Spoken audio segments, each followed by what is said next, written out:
Tonight, deep-fake videos and increasingly elaborate scams. A Prince Albert victim warns others.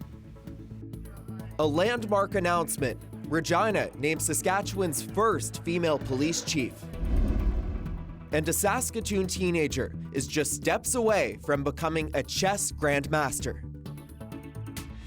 This is CBC Saskatchewan News.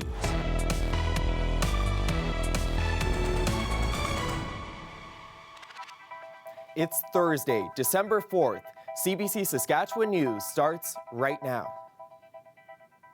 Good evening, and thanks for joining us. I'm Alexander Silberman. We begin with a cautionary tale about the growing dangers of artificial intelligence scams targeting Canadians.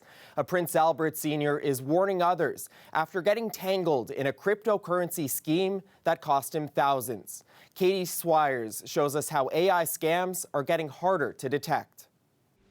No one is answering Lynn Fanoff's calls now. The number you have dialed is not in service or has been disconnected. But for weeks, he was talking to what he thought were financial advisors about investing on a cryptocurrency site. It looks pretty good. For $365, he made $25, he made $15. The investments started small, but the profits added up.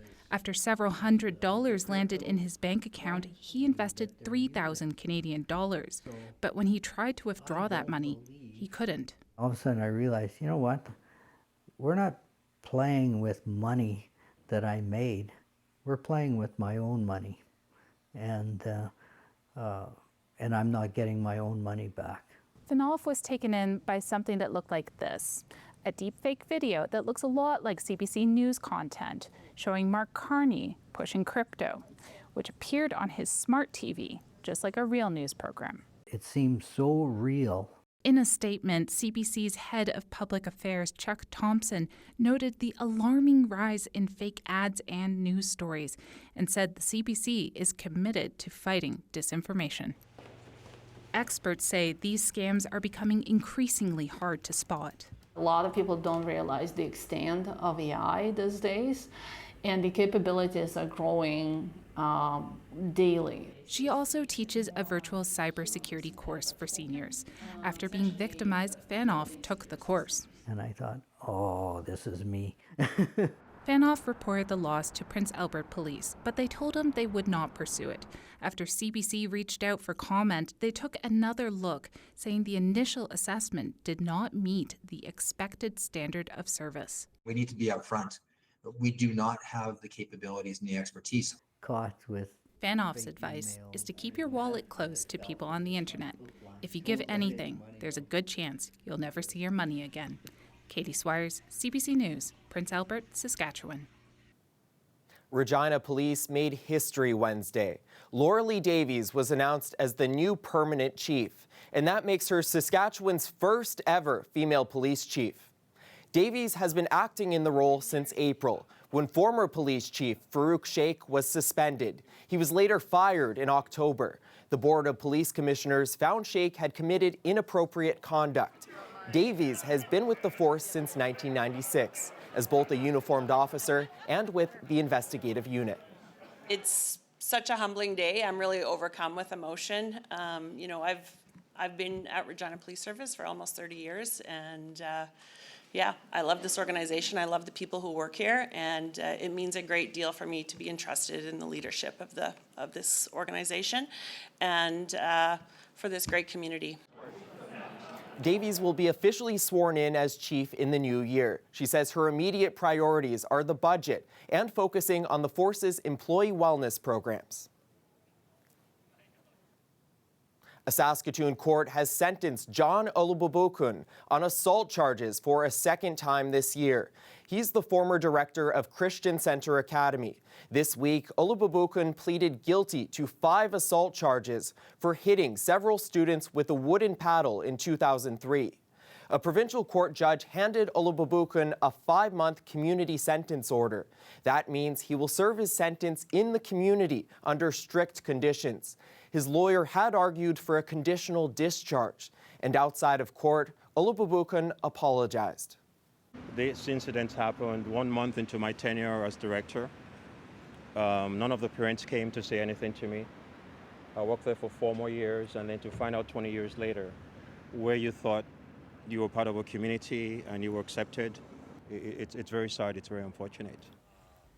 Olubobokun has already been convicted on 9 previous assault charges. Last month, he received an 18-month community sentence order. He will serve the sentences consecutively for a total of 23 months. His lawyer says he will likely appeal the first sentence. The Saskatchewan government is rejecting the latest proposal from the official opposition, one that relates to the Notwithstanding clause. The NDP has tabled a private member's bill. If passed, it would refer any piece of future legislation that contains the clause to the province's Court of Appeal. The court would be asked to offer its opinion on whether the law violates sections of the Charter. The opposition says other provinces have similar laws. A similar bill has also been passed and introduced in Manitoba by Premier Wab Kinew. He knows, like we do, that people's rights matter, that the rights of working people darn well matter. It's our view that the Notwithstanding clause is there as a right of the people of Saskatchewan to be considered democratically, not judicially. This government does not. The NDP says it brought the bill in response to events in Alberta, where the government recently invoked the clause to override teachers' rights and shut down a province-wide strike. It also allowed the province to avoid a potentially costly arbitration settlement. The Saskatchewan government has launched a new video for its Face the Issue campaign to raise awareness about intimate partner violence. The video is meant to help bystanders recognize abuse and give them strategies to intervene. Look, I know it's not exactly my business, but you don't have to deal with this alone. There are people out there that can help. This campaign is really important because people may sometimes hesitate to ask or to intervene if they're not sure they know the right thing to say, or if they're concerned that if they do bring it up, then they won't know what to do next. And this is really about showing that you don't have to have all the answers, and you certainly don't have to solve it. Last year, the Face the Issue campaign targeted young people and tackled unhealthy relationships and gaslighting. This latest video is encouraging family members, friends, and colleagues to take action. You can find more information on the campaign's website, facetheissue.ca. The Regina music community is mourning the loss of a beloved musician and teacher. Adrienne Mahoney died after a long battle with heart disease and cancer. Laura Sharpaletti shows us her legacy.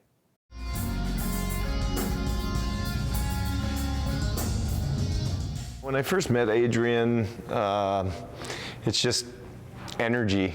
She just had this aura of like positivity. And this is sentiment shared by many people who met Adrienne Mahoney. They described her as a best friend, a gifted bass player, pianist and songwriter, and a beacon of joy. Adrienne had the brightest spirit and positivity and radiant energy that I think about anyone on this earth can have, and I really don't expect to meet anyone else in my lifetime with that capacity for love. Mahoney was diagnosed with heart disease in 2017. She received a heart transplant in 2019, and that prompted her to write a song for the donor and their family called Duende. The track incorporates sounds from her donor's heartbeat.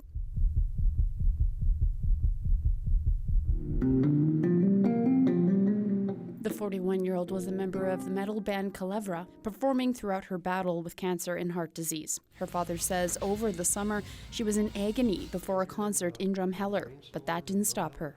She went up on stage and it was a different person. She was so full of life, so full of energy, and I was probably my proudest moment ever with her. She never acted as if her illness affected anything. She didn't want that to be her considering factor when she was doing all these activities. She just wanted to live through the music. Mahoney leaves behind her family, including her nephew Milo, countless friends, and members of the music scene, as well as students. Her father says her last words sum her up completely.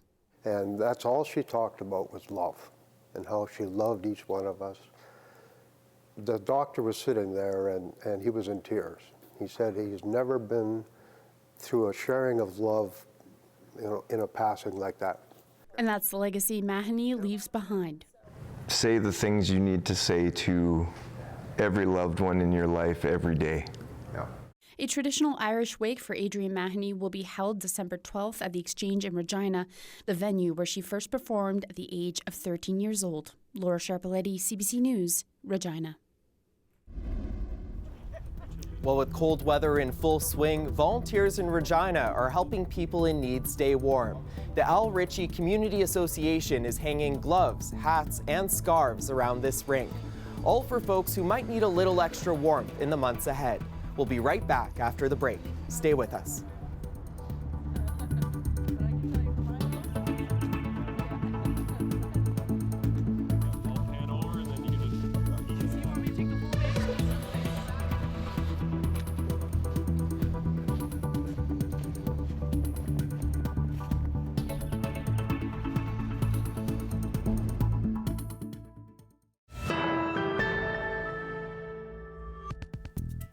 Welcome back. Saskatoon seniors are worried about a possible increase to their power bills. The opposition NDP is predicting a rate hike after the province reported Sask Power will lose $166 million this year. It's a $292 million swing from a previously projected surplus. NDP MLA Darcy Warrington met with some seniors who say they're already overwhelmed by rent and utilities.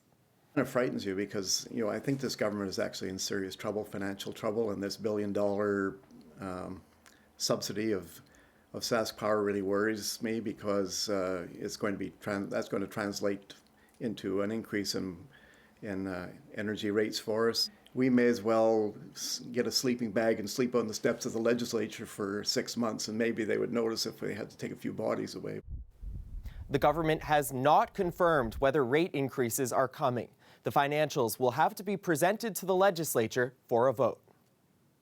And soaring prices at the grocery store are only expected to get higher in the new year. A new report predicts food will cost more, $999 more for the average Canadian family. The annual study comes from Dalhousie University's Agri-Food Analytics Lab. Meat will see the biggest jump, and a major culprit is climate change, with cattle herds shrinking in the face of droughts. But increases are also expected for fruits and vegetables. Currently, advocates say household incomes are too low to buy enough healthy food for a quarter of Canadians. Parents in Australia are celebrating a landmark ban on social media for youth. As a mum of 2 teenage girls, I'm really pleased with the initiative of the Australian government, and I think it's wonderful that they're a world leader in this. The new Australian law goes into effect next week, but Meta says it is already blocking and deactivating Facebook and Instagram accounts of Australian users under 16. There are still questions over how effective the law will be and if it could be replicated in other countries, including Canada.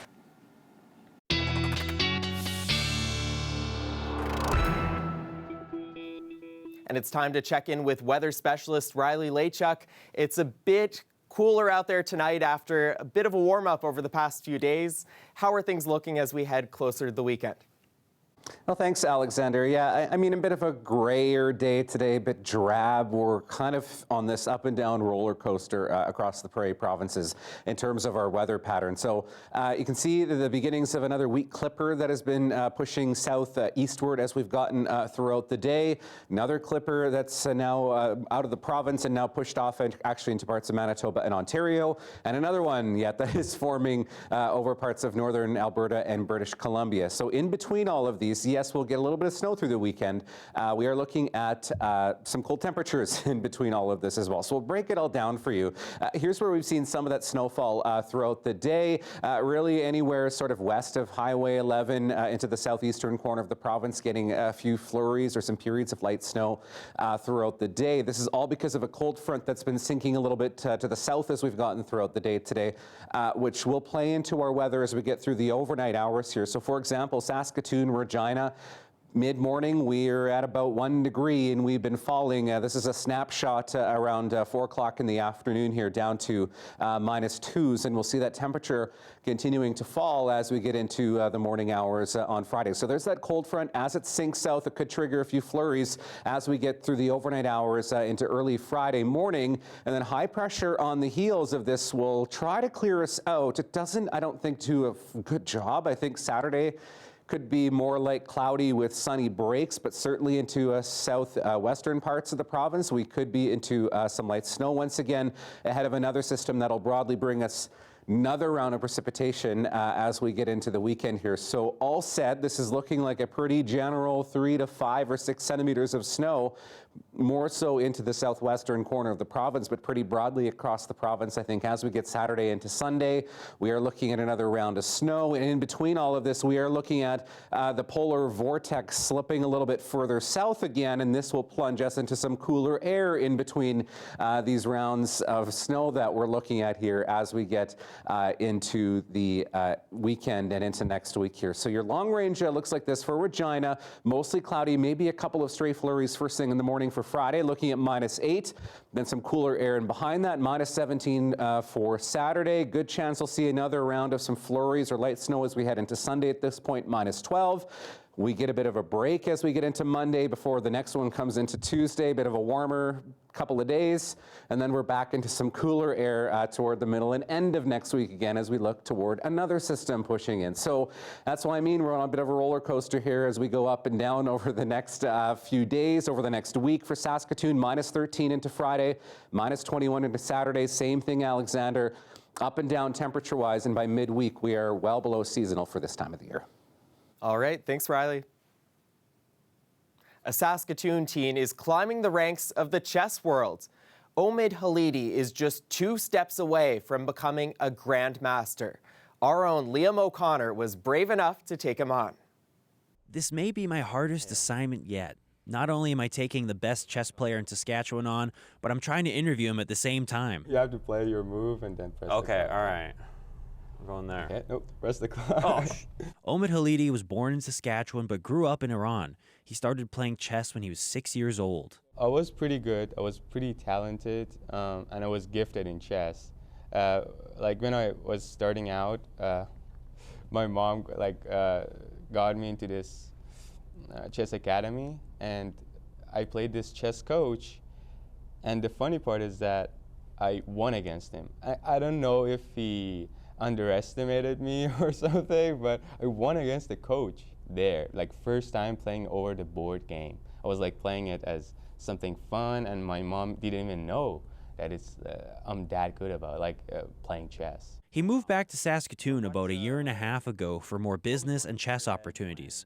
Now, at the age of 19, he's earned the title of FIDE Master, the 3rd highest ranking chess title. You're in Czech. Oh, I'm in Czech, so I can't do that. No, you can't do that. Omid is so good, local coaches say they don't have anything left to teach him.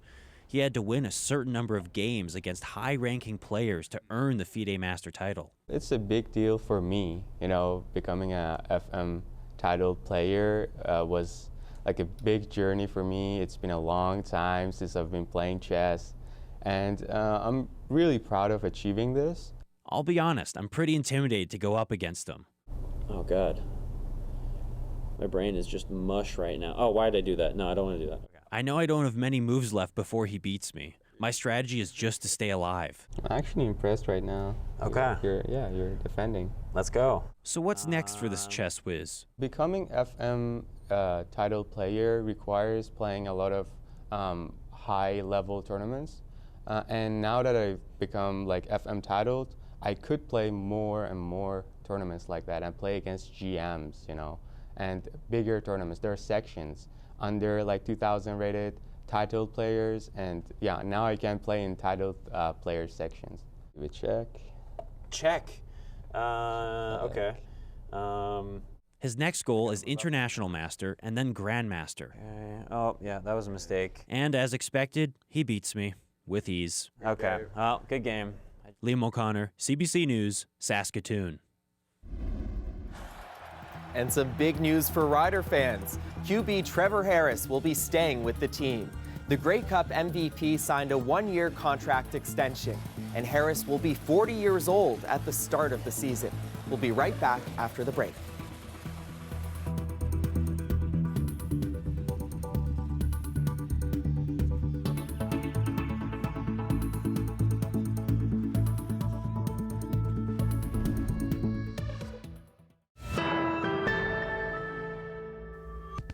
Welcome back. A young Blue Jays fan had the chance to spend time with star player George Springer. It was part of the Make-A-Wish Foundation's holiday campaign. The Jays slugger surprised 11-year-old Delphina Budziak at a Toronto restaurant, making ice cream sundaes together. Springer says it's important for him to team up with Make-A-Wish over the holidays.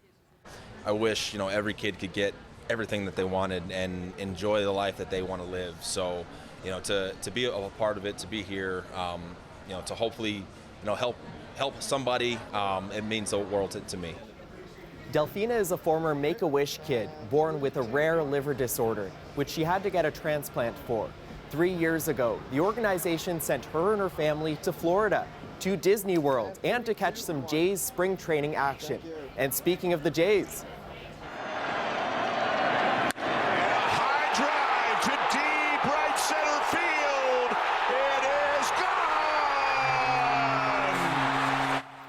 the team's incredible season had Canadians on the edge of their seats and doing a lot of research as well. Google released what it calls the Year in Search for 2025, and in the news and events category, the Jays ranked #1. No surprise there after the team's remarkable playoff run.